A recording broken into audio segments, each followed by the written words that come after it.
What's going on, y'all? We're back. Podcast 63 now. March Madness. That's about all that's happened in sports the last week, probably. But we'll get into a little baseball or football a little later on. But March Madness is a topic of discussion. So this tournament has probably been the most insane tournament ever. I think from what you can see of the Final Four, I think many would agree.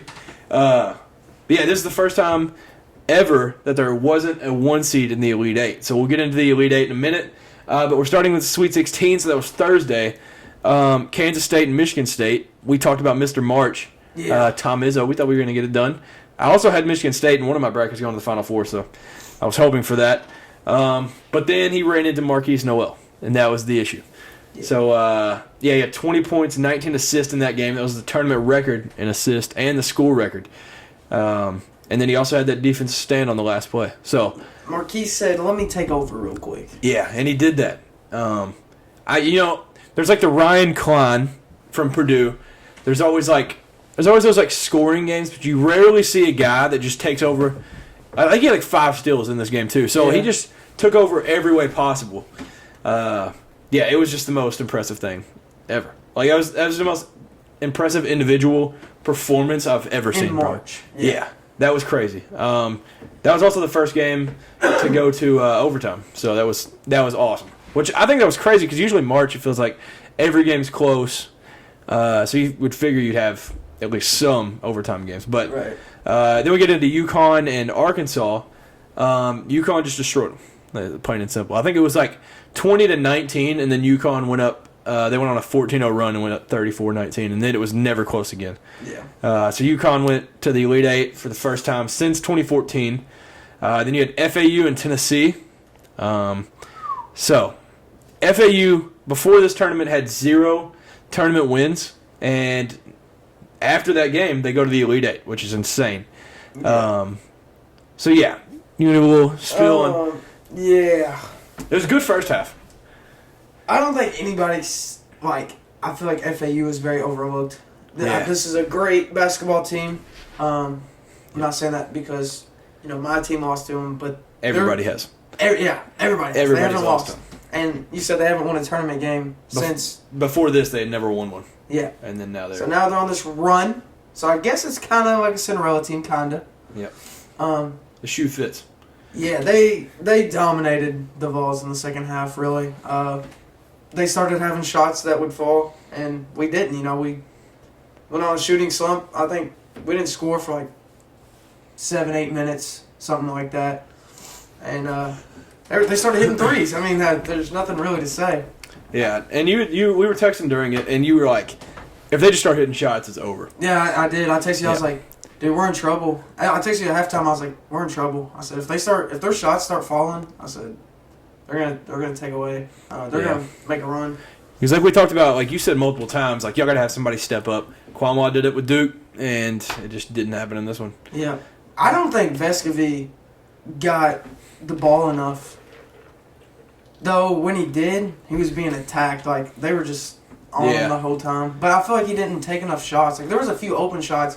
He decided to try to hit somebody cutting rather than taking the open threes. I don't know. He's just out of his... It just didn't play like he usually does, I feel like. Yeah, I will say they have, one of the best, guard, They just have, some of the best guards in the tournament.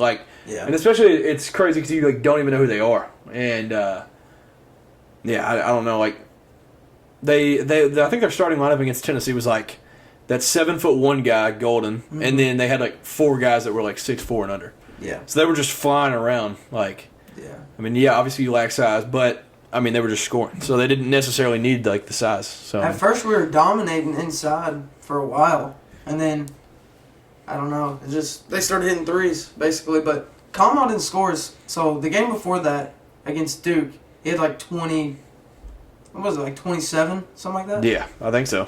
Something crazy like that. And then this game, he didn't score his first basket until, 7 minutes left in the second half. Yeah, that's just so random. That's just March, I guess, though. Yeah. He just balls out one game, then the next game. The next game, he doesn't. So the Tennessee curse. It continues. The Rick Barnes curse. If we would have made it, if we would have beat FAU. It would have been the second time in Tennessee's school history. Being in the Elite Eight. Yeah. Yeah, it was 2010, I think was the first. Mm-hmm. Yeah, I really thought this year it opened up so much. It was us or you all. We lost second round. Y'all moved on. I was like, Tennessee might do it. This might be the year. There was so much potential in our region. Yeah. Because Marquette lost. Purdue lost. So then it was like really... It was like Kansas State was the highest seed. Yeah. Like every game. Like Kentucky, Kansas State, and Tennessee. Yeah. And then none of us were the ones that made it. FAU makes it out of it. And then the last game on Thursday was Gonzaga versus UCLA, which was electric. I know y'all remember the Adam Morrison. That was crazy. And then they also played in 2021 in the Final Four. And there was the Suggs buzzer beater. So it's like destined if they play in the tournament, something's going to happen. Yeah. Something insane. So I was going into it with the perspective of like, it's just going to go back. Like Gonzaga won the last one. UCLA is going to win this one. I just didn't really think they were. And UCLA is just good. They're just a good team this year. But UCLA was up 13 and a half. So I was like, yep, that's smooth sailing. Gonzaga battled back though. And then Drew Timme. Yeah, Timme went crazy. He had 36, 13, and 4 in this one. Wow. So he just did it on his own.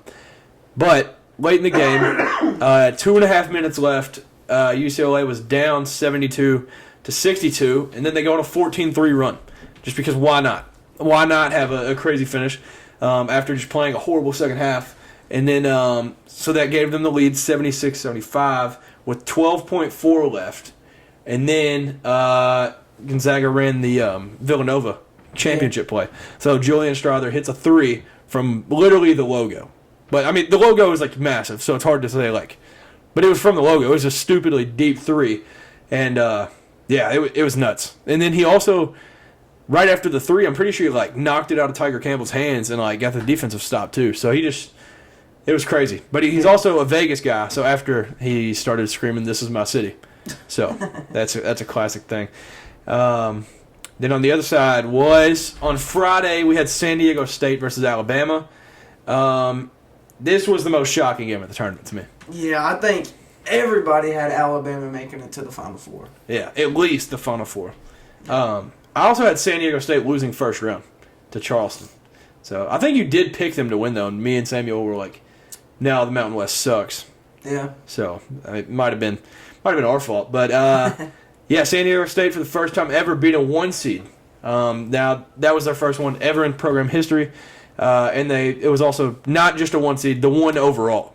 So they beat literally the best team in basketball. And then they went to the first Elite Eight for the Mountain West Conference in school history. So it was their first time for literally everything. They beat the 1 seed and they went to the Elite Eight. So it was just like a crazy run for them up to that point. And then they go on like to the Final Four now. But then Miami and Houston was also that day. And that one was crazy because that was just like the most, like John Rothstein tweets out, Miami, more guards than Shawshank. So they're just loaded. They have tons of guards, and I think it was a horrible matchup for Houston. So yeah, Miami literally just led the whole game. Like it was just their game. I feel like Houston's kind of overhyped sometimes. Like I feel like the past couple of years, they're like, dude, Houston, like. Yeah, they only have that one Final Four in 21. Yeah. I think it's their only one that they've gone to. Yeah, I feel like. But even with that Final Four appearance, I just feel like Houston's kind of overhyped a little bit. Yeah. Yeah, because, I mean, they've had a lot of Sweet 16 bounces in their time. But Jim Larinaga, is he taking the throne of Mr. March? Because now he's made back-to-back Elite Eights with Miami. It's crazy. Yeah, and he went to the Final Four with George Mason. So it seems like that might be. He's just trying to take Tom Izzo's role.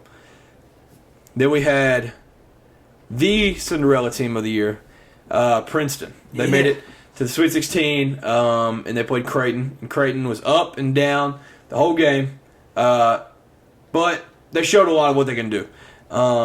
They also made the Elite Eight after winning that game for the first time since 1941, which I feel like is crazy because Creighton, like a lot of our life, has been like decent. Like they've had good years, so I feel like first Elite Eight since 41 is wild. But then we had Xavier versus Texas. Dylan Dessou went out early with a bone bruise. So I think it was like 2 minutes into the game. And he was averaging 24 points a game going into that. So The offense definitely took a hit, but the defense stepped up. So that kind of led them the whole way. Bone bruise. Yeah. You got to play through that. This is March. Yeah. I mean, I can understand thinking about your career later on, but a bruise. I think it was like crazy though, because Rodney Terry after the game was like, "Yeah, I knew he was hurt. He probably wouldn't be able to play, but I wanted to play him because he deserves to play in this game." It's like, dude, like, don't play him if he's hurt. Like, yeah, don't tell him to lace him up. And I didn't know he was hurt before. Yeah, and it was like a re-injured type thing. But yeah, then that's just dumb. Yeah, just don't play. But then Texas, after winning that game, went to the Elite Eight for the first time since '08, and it was the first interim coach to reach the Elite Eight since 1989. So Rodney Terry, in all his beauty, with the glasses, it's awesome to see. Yeah. So then we had the Elite Eight games Saturday. We had FAU versus Kansas State and UConn versus Gonzaga. Kansas State seemed to have like the momentum kind of early. Then FAU just like wouldn't go away. They were just annoying. So yeah, they ended up pulling that off, and that was like at the end where Marquise Noel just gave it to Mahmoud or whatever. And I don't know how you're not the guy taking the last shot. You got to live or die by Noel. I mean, that's how I look at it, at least. Yeah. But yeah, I mean, FAU, they win that, go to the first Final Four in school history. So, that's I mean, crazy. Boca Didn't Raton Kansas crazy. State's coach go to FAU's locker room? Yeah. Like, y'all are the toughest team we've played. Like, y'all have to go win it all. That was pretty cool. Yeah, that's respect. He said he's rooting for him. So, I mean, yeah, that is cool. But some people were like, he's trying to make it about himself, though. Like, did you think he has anything with it? What do you mean? Like, he's trying to be like, yeah, I'm this nice guy. I want to be, like, posting on Instagram and stuff. Like, because some people were trying to say Jerome Tank's trying to make it about him. Because, like, he's been blowing up, like, this whole tournament. People have been talking about him. No, I don't think so. I think that's just who he is, honestly. I mean, I don't know him personally, but I feel like he's just that cool coach, I guess. Yeah. I think he was just showing respect. I don't think he was like, hey, I'm going to do this so I get posted on Instagram. Like, yeah. I don't necessarily think that, but, yeah, I'll have some, like, beef with him just because he just, like, it was a stupid comment he made against Kentucky. That was just ridiculous. He was like, tradition don't help you. Kentucky's just another game. It's like, okay. All right. When you see Kentucky on the jersey. So Kentucky fans...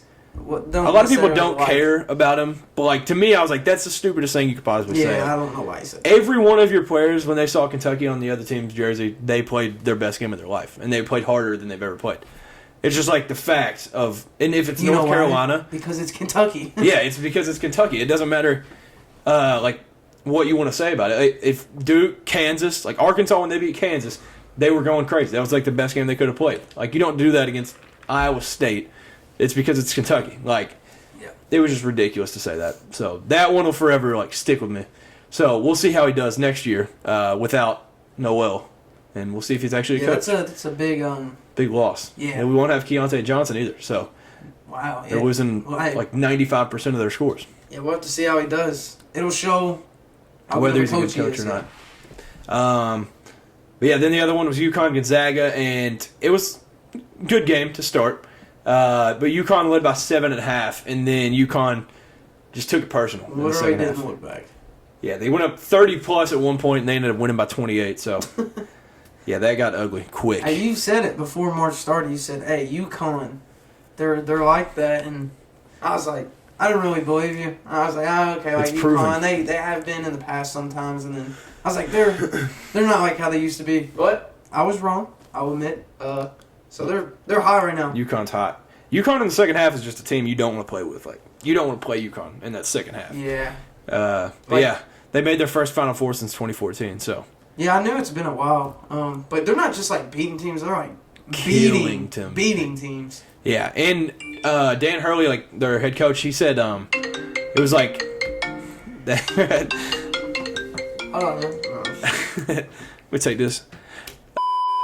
But yeah, he said in that, in like I think it was the last, no, it was during the Big East tournament, when they beat Villanova, he was like, dang it, I'm going to butcher this. I don't remember what he said.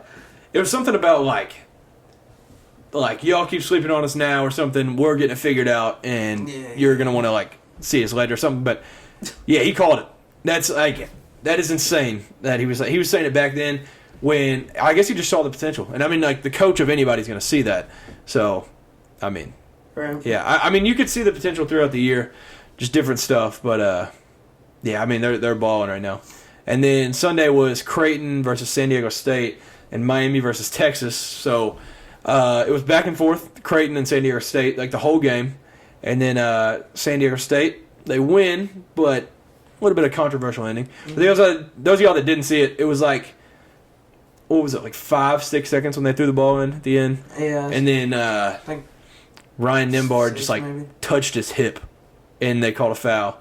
You never want to see a game end at the free throw line. It was. You can't call that. You just can't call that right there. No. It was a foul. Well, you can call that the entire game. He was a little quick to blow the whistle. Yeah, I mean, he kind of sold the fall a little bit too. We will say that, but yeah, I mean, Seth Greenberg also said that. He said like you can't call that in that situation. He definitely sold the flop. It's a foul in like 38 minutes of the game, but you don't call that in the last 2 minutes. Yeah. So I agree with that. I don't think you can end it at the free throw line right there. And then there's only so much you can do. There was like 1 second left. They do the whole full court thing, and I think the ref got nervous. Yeah, he did. So yeah, that was also San Diego State's first Final Four ever. In Miami versus Texas. Texas, I was backing y'all up this whole tournament. I had y'all winning. Yeah. All you had to do was win this one game. And I've got about $150 in my pocket. Hey. But they did not. So they were up 13 in the second half. With about 10 minutes left, they were up 13. And Miami just went on a run. I was actually at a wedding, so I was watching on my phone. Once they hit a 3 to go up 13, I was like, all right, I'm good. I set the phone down, went, did my thing, and then somebody else came up to me and they're like, yo.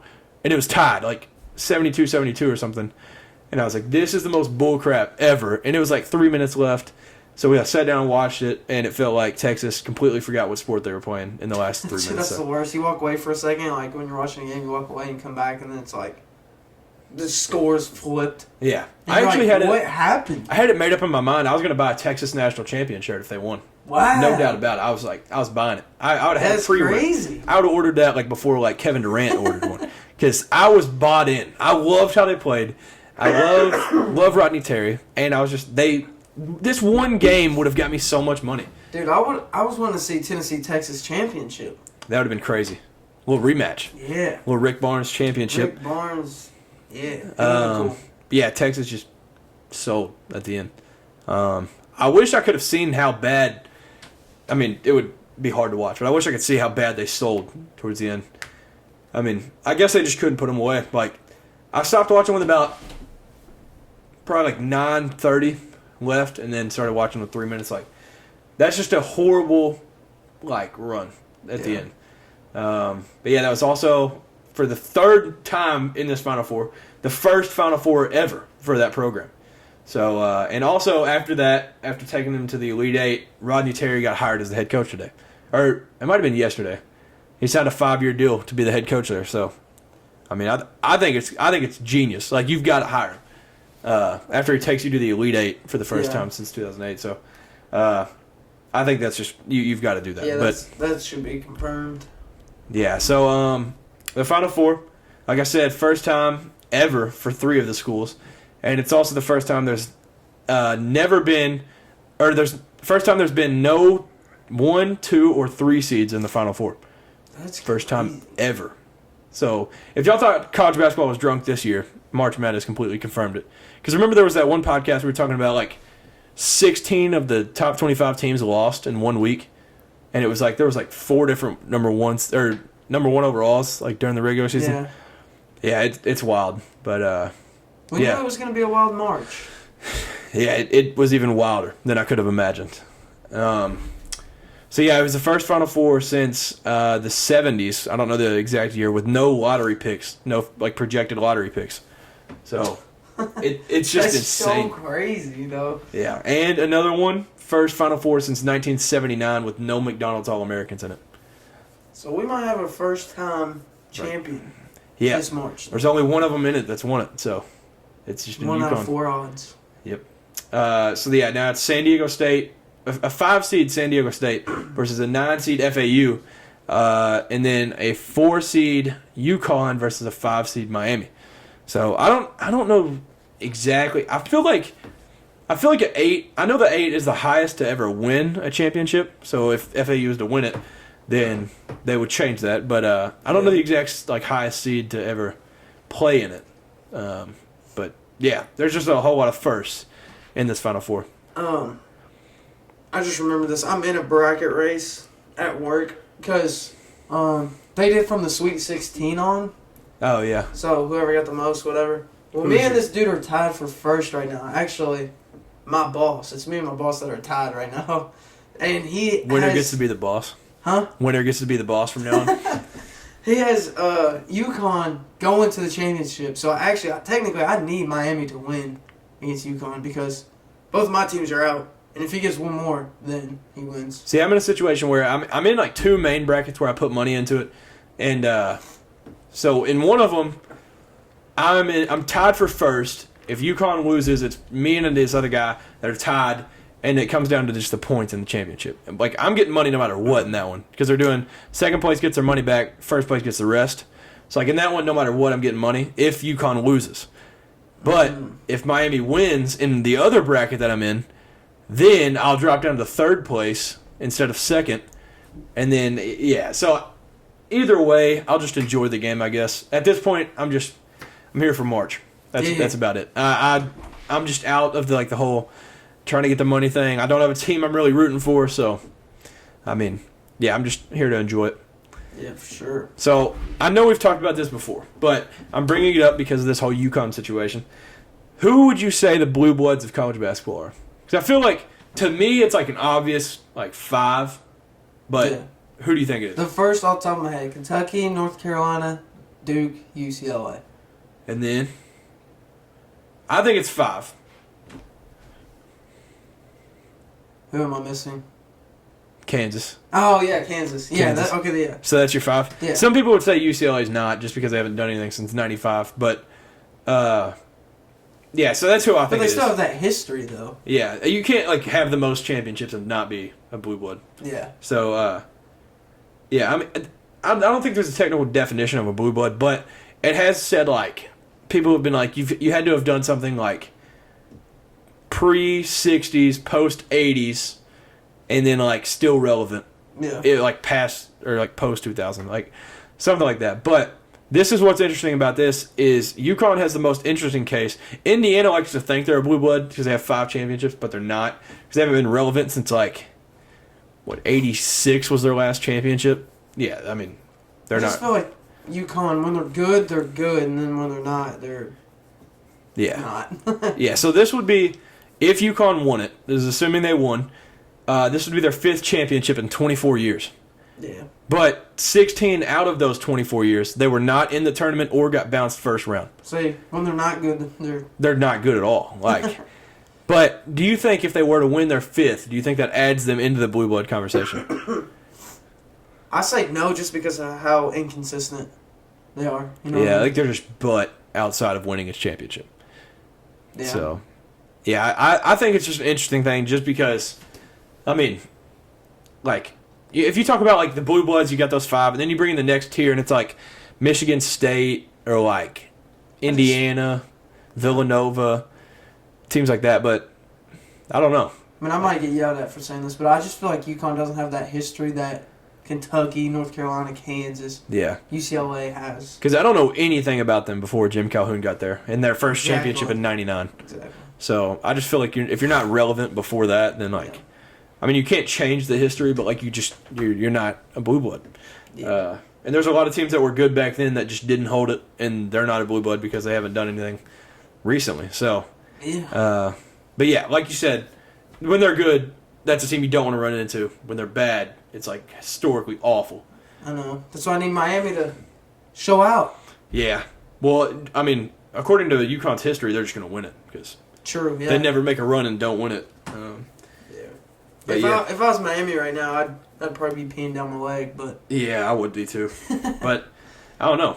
And okay, what's your thoughts on this whole like a bunch of people are like Miami is cheating their way to like making runs in March because it's been proven they've like tripled every other school in like NIL money, and so they've just gotten all these transfers like Nigel Pack from Kansas State, Norshad Omier was like Arkansas State I think, Isaiah Wong's been there, but like they've gotten all these like recruits or like these transfers off of NIL. Do you think it's like wrong? You think it's like cheating their way? No, not really. I think it's one of those things, don't hate the player, hate the game. Like, NCAA made it a thing now in college, and I think they're just using it to their advantage, really. I did see the NCAA might investigate them, like, soon. So it's, Really? like, getting dirty. But, Also, wait, are you saying that, like... No, I think they're actually doing it legally, but, like, they're just doing it so much, it's like, all right, we've got to somehow where make they this get fair. this money from or something? Yeah, I guess there's just so many places in Miami that's like, I mean, South Florida, it truthfully is through Miami. Like, Yeah. but yeah, like Jim Larinaga, like Miami's coach, was like, look, the refs get paid, coaches get paid, like everybody involved is getting paid except the players, and now the players are getting paid, and now y'all are mad about it. Yeah. So That's kind of how I am. That's what I'm thinking. yeah. I just think some people figure it out and some programs don't. Yeah, but Charles Barkley did have a good point. Like, there's some programs that'll never be able to catch up in money-wise in Miami. It does So- make a disadvantage for some. Yeah, they need. I mean, it's going to make it like pros, which we don't want, but there needs to be a cap. They've got to like True. create something to where it's even. Because I mean, like on NCAA 14, you've got like your max that you can Yeah. go after a player. So there needs to be a limit, so you're not like just getting every player out there. Yeah. Um, Well, I'm thinking like, I think that's what the NCAA needs to stay away from though, because I feel like we're getting closer to being like the pros, and I Yeah. think that's not good because people like college because it's college. yeah, It's not like the pros. It's different, yeah, it is. and I feel like we're just getting closer and closer to being. That's what we don't want. Yeah. But did you see De'Aaron Fox the other day? They interviewed him about if he'd been watching March Madness, and he said, "No, I just can't watch college basketball. The coaching's bad. Players, just the shooting's not great. Oh Refs my are bad." gosh. He said that? Yeah, I mean he's a nice guy, so it sounded a lot better than like what I just made it come out like. But yeah, I mean he basically just said like he can't He watch made it it. sound like he was a jerk. Yeah, I made it sound like he's like the worst human ever. But no, he basically was just saying like it's just not. It's hard to watch now that he's seen the NBA, and like he can't. Like the shooting's just not at the pro level. So like, because to me, I just love college basketball way more than NBA. I watch NBA a lot, but to me, college basketball is just like, I don't know what it is about college basketball that puts it ahead for me. Yeah. But I feel like that's everybody though. They go to the league or whatever, and then they realize they're like, dang, like the game's a lot different at this level Yeah. in college. Like I mean, the players are just going to it's be better. played different. Yeah. Like it's the best basketball league in the world. Like obviously those players are going to be better. Like, but I was saying the other day, like there's college legends that just stick with me. Like Carson Edwards, he'll forever be in my heart because of what he did at Purdue. He ain't been crap since. Yeah. Like there's just guys in college that'll just forever be legends, and I just think it's so cool. Like doing something for your university, like Florida Atlantic, they will never forget what they're doing right now. But I mean, obviously there will be some franchises in the NBA that'll be like that, but like I don't know. I just feel like That's true. it's cool that like a university, because the universities those run like deep. Like you're born into like a university. There'll be like Yeah. diehard Celtics fans that'll give birth to a kid and he's like a Lakers fan. Like universities, like you go there, your kid goes there. Like you like great grandparents down the line went It's there. just So like it's the tradition of college. I think is what it is. Like, yeah, I don't know. yeah, like the history behind programs and yeah, I just like it. I just feel like it's cool representing like a state and stuff too.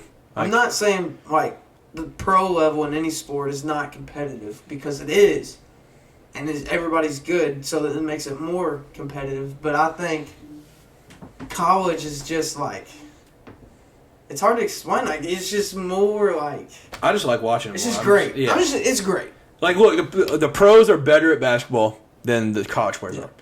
Like, if a pro goes into college, yes, they could dominate.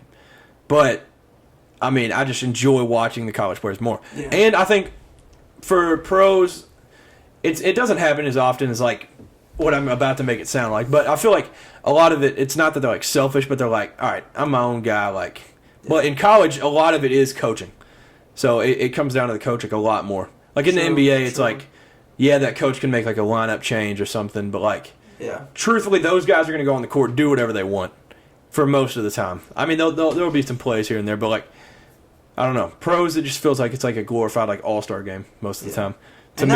Not all players, but some players when they go to the NBA. I feel like once they start making that real NBA paycheck, they back off of that competitive Today, Junior. Competitiveness. Yes, thank you. Yep. Drive like for the game, like the love for the game. That is you know true. what I mean? Like they're making this money, and they're like, yeah, like I'm playing like pro ball, and now I can just like chill, you know? Like yeah, if they've been like a 2 or 3 time All-Star, you're like, hey, somebody's gonna pick me up. Like, yeah, that is true. I just feel like the competitive drive and like passion is just not there like it is college. Because college, you're still trying to prove yourself. Yeah. Like dudes are going all out. Yeah.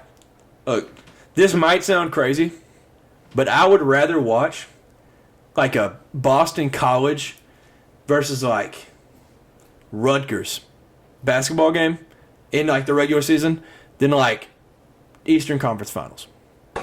What? Bro, what are you talking about, man? Just being honest.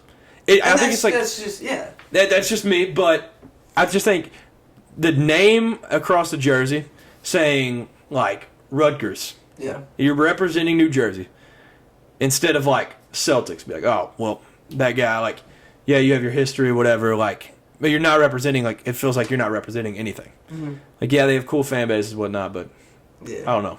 It's just not for me. I know a lot of people like, especially De'Aaron Fox, they just like it more. Yeah, like some people watch strictly NBA and don't watch college at all, like De'Aaron Fox. Like I know somebody that's like that. They just won't watch college basketball. They just watch NBA. Yeah. I mean, yeah, I do know a lot of people like that. They're like I have a friend that's a huge NBA guy, and he's like he'll watch Kentucky. He's a Kentucky fan, but outside of Kentucky, not a chance he watches college basketball. Yeah. Even in the Just tournament, he doesn't strictly watch NBA. it. Like, yeah, he's just strictly NBA. But yeah, I also don't understand how in the world you can like NFL more than college football. That one I don't see any. Yeah, there's a big difference in the NFL and college Yeah. football. Definitely. College football, you got the bands, you got like the traditions. Like, you don't see in the NFL a dude on a horse riding into the middle of the field and stabbing a spear into the. You don't see that. You don't see guys running and touching a rock and then running down the hill. You don't hear Rocky Top being played. You don't get the checker out, like the checkerboard. Yeah. You just don't get that in the NFL. It's just a bunch of old dudes drinking beer. That's all it is. That's what it feels like. I still like the NFL, but it'll never touch college football to me. Yeah. But speaking of college football, I've got something to bring up with you. I'm sure you've seen it. Hey. But Mike Tannenbaum, I'm assuming that's how it's said, Okay. he released a new mock draft today. And we've talked about the quarterbacks in the draft. The draft is like a month from now. I think I've seen this. Yeah. Yeah, Go so ahead. he has Bryce Young 1 to the Panthers. Yep. C.J. Stroud 2 to the Texans. Yep. Will Anderson 3 to the Cardinals. Will Levis 4 to the Colts. And then Hendon Hooker at 5 to the Seahawks. I've seen that. So he's just gone under the radar this whole time.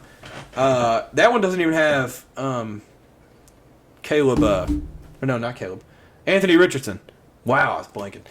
Anthony Richardson. He's not even in the top 10 on that one. So Dang. people have been looking over. I said it. I've said it multiple times. I would take Max Duggan, Hendon Hooker,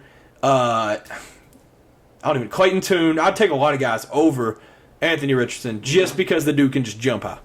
It's just not intriguing to me. He's but an athlete. I just don't think he's so much quarterback.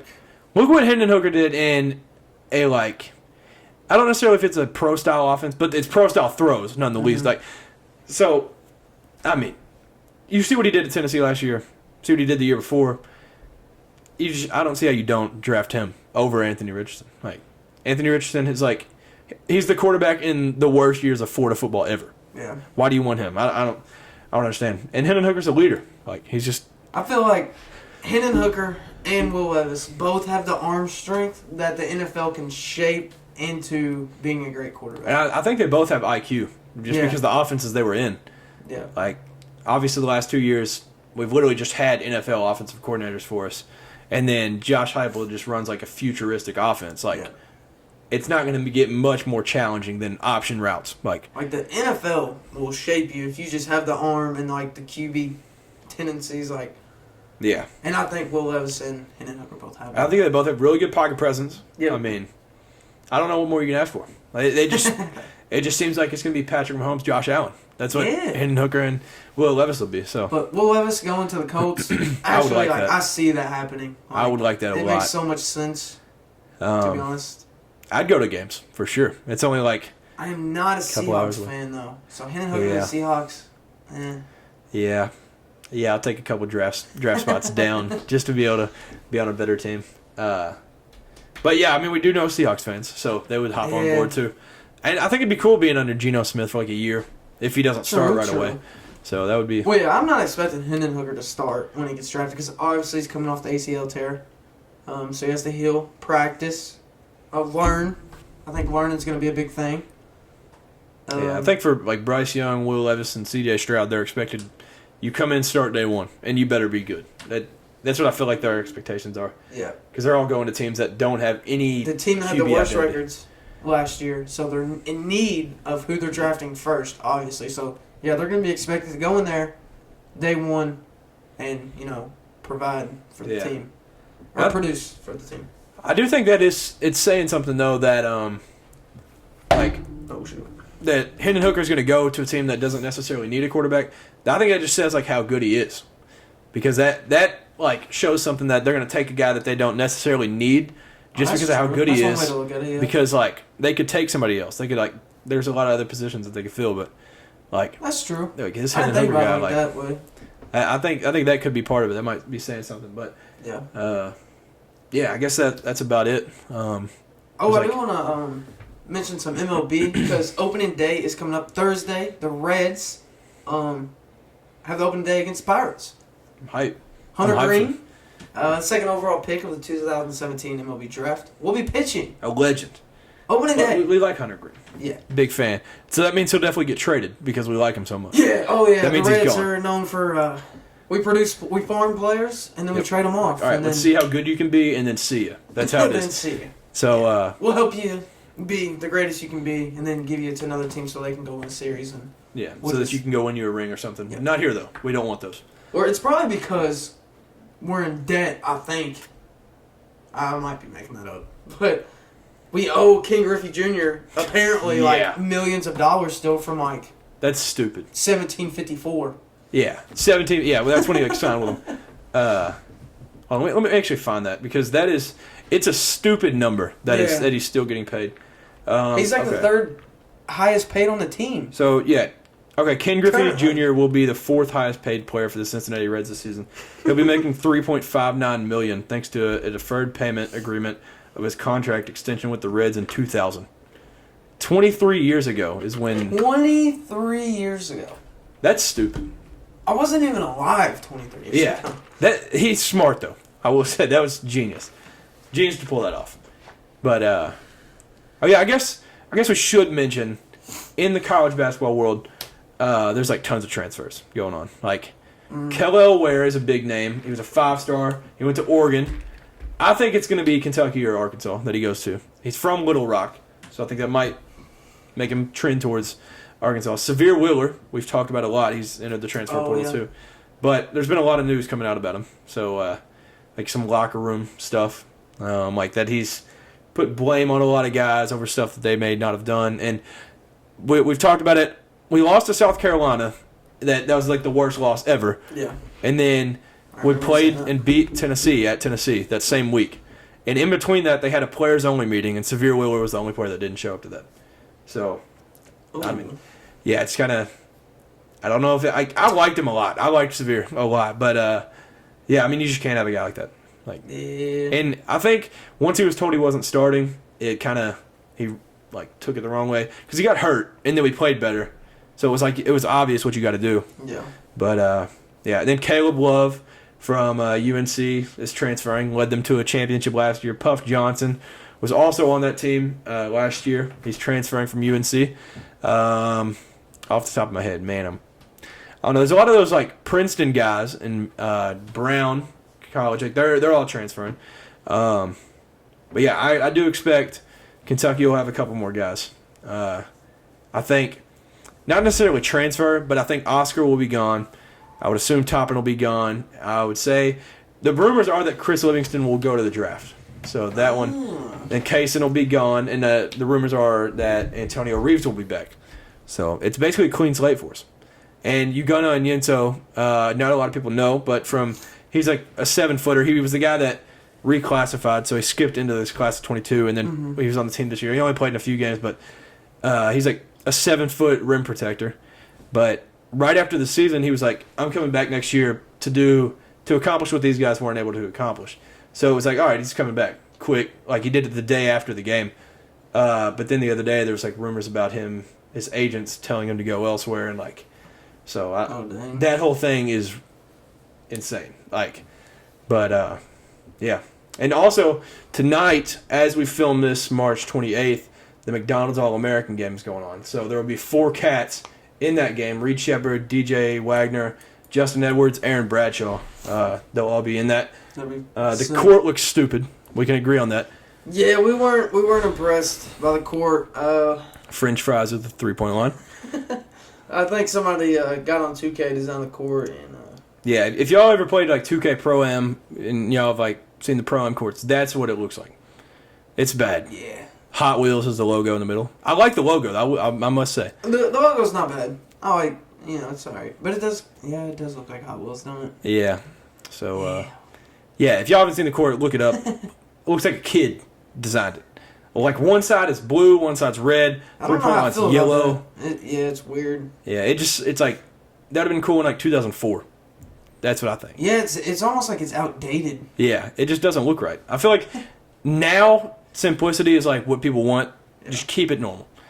But just throw the McDonald's logo in the middle and just leave it at that. Yeah, that's what I think. I feel like a more generic look would have been the way to go. Yeah, so I guess that's about it. You got any closing thing to say? Who's winning the championship? Because April 1st, so that's Saturday. The games will be going on for the Final Four. Yeah. So by the next time we do a podcast, we'll have the champions. All right. So who do you think wins these 2 games? Miami and UConn. Who goes to the championship? Yeah. What are the 2 teams? I'm saying FAU. FAU over San Diego State. Yeah, FAU and hopefully Miami. I'm not sure about it, but their campuses are like an hour apart, like FAU and Miami. South Florida would be going nuts. That would be crazy. Yeah. Yeah, I want FAU and Miami. What a championship. Little storyline. Yeah, I'll go. I don't want it because I'll lose more money than I've already lost, but UConn will probably win. I don't want them to. I want Miami to win. I'm on the Hurricane train. And then I think, I don't know. I think San Diego State's defense is so good, and they also have the offense to get rolling. I'll just go opposite of you. I'll just go San Diego State and UConn. So a 5 and a 4, and then you've got a 9 and a 5. So one of us has to be right. Yep, we guarantee you one of us. Actually, it'd be bad if one team. Well, somebody will have at least one team. Yeah, we'll get somebody. Yeah. It'll definitely be like UConn, FAU. So yeah, it will be wrong, but yeah, I guess that's it from me, and I guess that'll do it. Yeah, that's it. That's it. That's all I got. Is it, you sure? Yeah. That's the end of it. All right. So yeah, that'll wrap it up. Thank you all for tuning in again. Comment who you think will be in the championship. Yeah. I'm excited for it though, because now the money is scratched off. Money said, "Screw me," so I'm done with the money thing. I'm just here to enjoy it and take in the last probably week and a half, 2 weeks of basketball till September, maybe even later. I don't even know when the first game is. November at least. But yes, thank you all for tuning in yet again. To another podcast. To another podcast. Y'all be safe. Have a good rest of the week, and peace out. See you.